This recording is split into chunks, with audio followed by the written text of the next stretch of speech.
Comprendre l'alliance divine.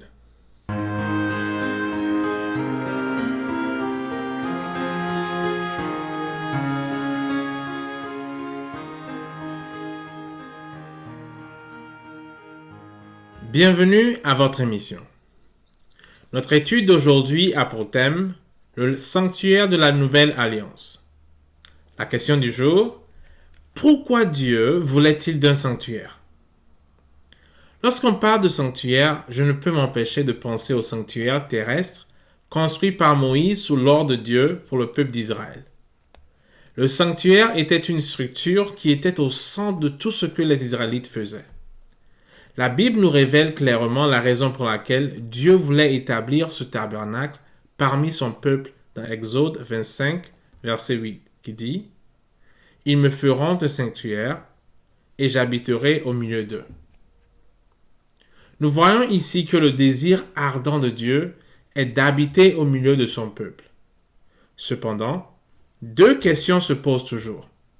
Quel est vraiment le rôle du sanctuaire pour le salut des Israélites et qu'est-ce que cela signifie pour nous aujourd'hui?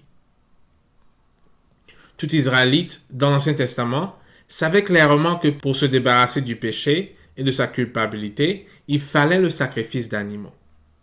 Un rituel qui avait lieu dans le sanctuaire par des prêtres consacrés pour ce service.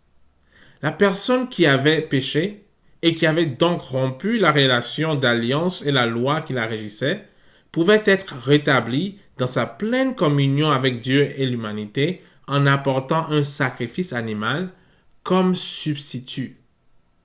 Donc le sanctuaire était un lieu où le pécheur allait pour rétablir sa relation avec son Dieu et son prochain. Nous savons aujourd'hui qu'aucun animal n'était un substitut adéquat pour expier le péché et la culpabilité de l'humanité. Paul nous dit dans Hébreux 10, verset 4, « Car il est impossible que le sang des taureaux et des boucs ôte les péchés. » Les Israélites, en sacrifiant les animaux, anticipaient la venue du Messie qui était censé mourir d'une mort de substitution pour les péchés du monde.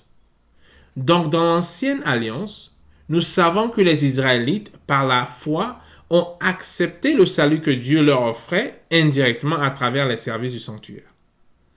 Mais au cœur de cette alliance, Dieu voulait à tout prix développer une relation intime avec son peuple. Dans Lévitique 26, versets 11 à 12, Dieu déclare « J'établirai ma demeure au milieu de vous, et mon âme ne vous aura point en horreur. Je marcherai au milieu de vous, et je serai votre Dieu, et vous serez mon peuple. » Ce principe de relation intime entre Dieu et son peuple reste constant, que ce soit dans l'Ancienne ou dans la Nouvelle Alliance. Dieu veut demeurer au milieu de son peuple. Il veut être leur Dieu. Considérons pour un moment la réaction de Dieu lorsque Adam a péché dans Genèse 3. La Bible nous révèle que Dieu est allé chercher Adam dans le jardin d'Éden. Bien qu'Adam se cachait de la face de Dieu, Dieu voulait qu'Adam sache que, quelle que soit sa situation ou sa nouvelle nature pécheresse, Dieu veut avoir une relation avec lui. Dieu ne se sépare jamais de nous.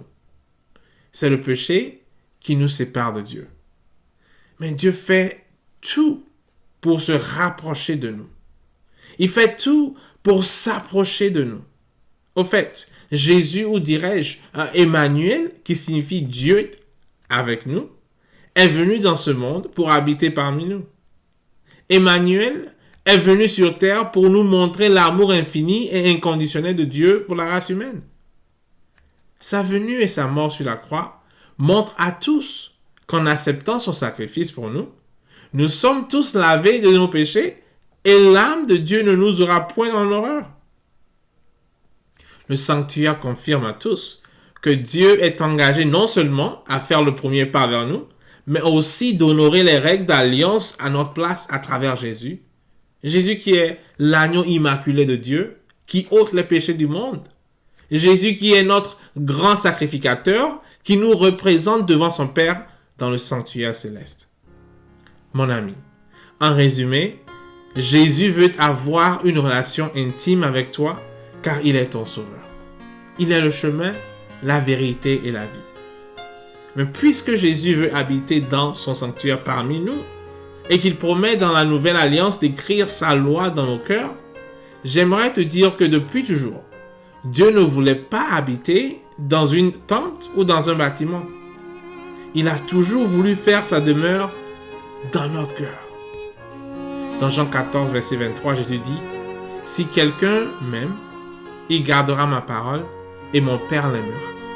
Nous viendrons à lui et nous ferons notre demeure chez lui. » Aimes-tu Jésus? Aimerais-tu ouvrir ton cœur à Dieu afin qu'il puisse y habiter et le transformer pour une meilleure vie? Si tel est ton désir, prions ensemble.